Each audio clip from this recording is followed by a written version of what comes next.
Hello, I'm Tatiana Thompson and this is Brome Bird News on October 27, 2015.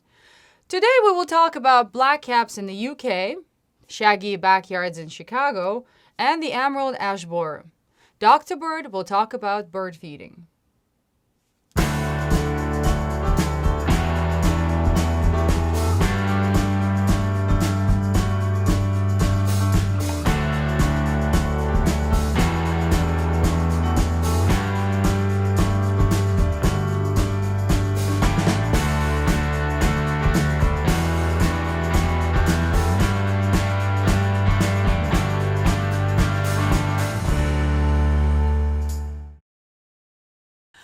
How many of us have put aside stale bread or crackers thinking, oh, how nice it will be to go down to the local park and feed the ducks? I know I have. But despite our good intentions, the bread we eat is actually really bad for ducks. After residents of Blacktown, Australia saw a van regularly dumping large amounts of bread close to the local lake, both the council and the residents decided it was time to intervene. The Lake Woodcroft Reserve now has signs warning people against feeding the waterfowl bread, and they have installed food dispensers filled with healthy meals for the local birds. Blackcaps traditionally migrate from Central Europe to the Mediterranean for the winter.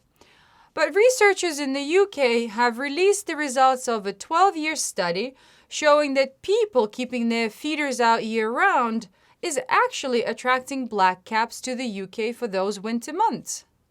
The Ministry of Tourism is confused because for the first time they have visitors coming just for the food. Ecologist Amy Belair did a survey of 25 suburban homes in Chicago and was surprised to discover that the residents spent a lot of time making sure their front yards looked pristine, but were also proud to show off their shaggy backyards.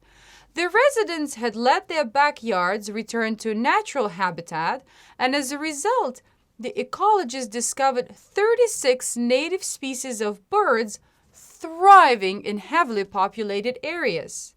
How shaggy would you let your backyard get to attract a few birds? The 7th annual Yellow Rails and Rice Festival is happening in Jennings, Louisiana from the 28th of October until the 1st of November. The goal of the festival is to bring birders and rice farmers together, educating people on the importance of wetlands as natural habitats and agriculture. One of the attractions of the festival is a ride on a combine harvester while trying to spot one of the most elusive birds in North America. Attendance is capped at 130 people, so book now.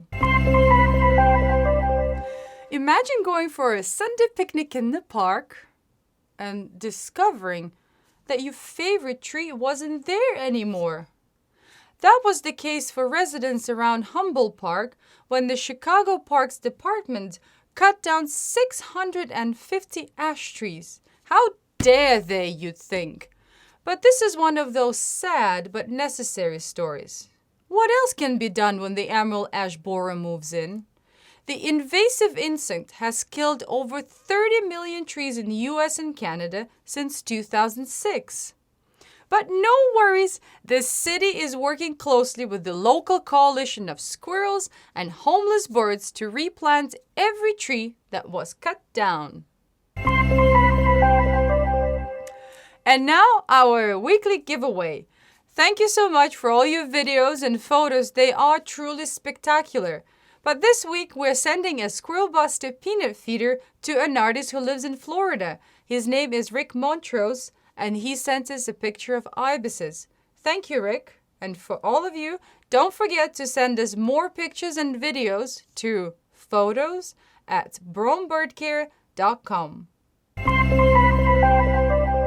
This week's question for our resident bird expert, Dr. David Bird, is bird feeding bad for birds? I love to feed my birds in the backyard. But what do you think, Dr. Bird?